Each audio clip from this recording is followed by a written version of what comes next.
गंदलां दा साग ते मक्खन मकई। पंजाब के ज़रखेज़ खेतों में सरसों की फसल ने पीली चादर ओढ़ ली है और एक खूबसूरत नज़ारा पेश कर रही है। साग मार्केट में फ़रोख्त के लिए पहुंच गया है।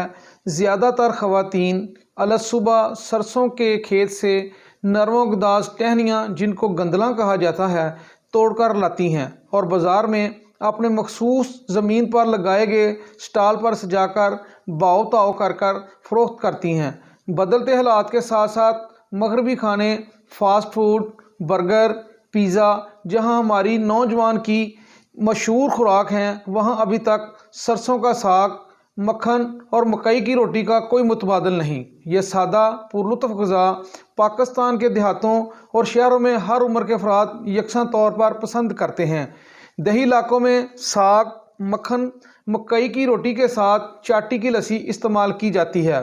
सरसों के खेत से नरमोगदाज टहनियाँ, जिनको पंजाबी में गंदला कहा जाता है, तोड़कर लाकर पकाया जाता है। इसमें कोई ख़ास मसाले इस्तेमाल नहीं होते। अदरक, सब्ज़ मिर्च, पालक और बातू शामिल करके घंटों हल्की आंच पर साग को पकाया जाता है, जबकि शहरी ख़वातीन वक़्त की बचत के लिए इसको प्रेशर कुकर में तैयार करके ग्राइंडर से मुलायम कर लेती हैं। मगर मिट्टी की हांडी में पकाकर मदानी नुमा लकड़ी के बने घोटने से मुलायम करने का अपना ही मज़ा है। पकने के बाद लहसुन, प्याज, देसी घी या मक्खन में तड़का लगाया जाता है और साग में मक्खन की बहतात होती है, जिसे मकई की रोटी के साथ साथ इस्तेमाल करने का अपना ही मज़ा है।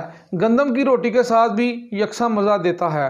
सरसों का साग, मक्खन और मकई की रोटी भरपूर ग़िज़ाइयत से भरपूर होती हैं, इसलिए माएँ अपने बच्चों को नस्ल दर नस्ल खिलाती आ रही हैं। ग़िज़ाइयत से भरपूर पका हुआ साग डिश में सजाकर ऊपर ताज़ा मक्खन डालकर अक्सर ख़वातीन एक दूसरे के घरों में तोहफ़ा के तौर पर भेजती हैं।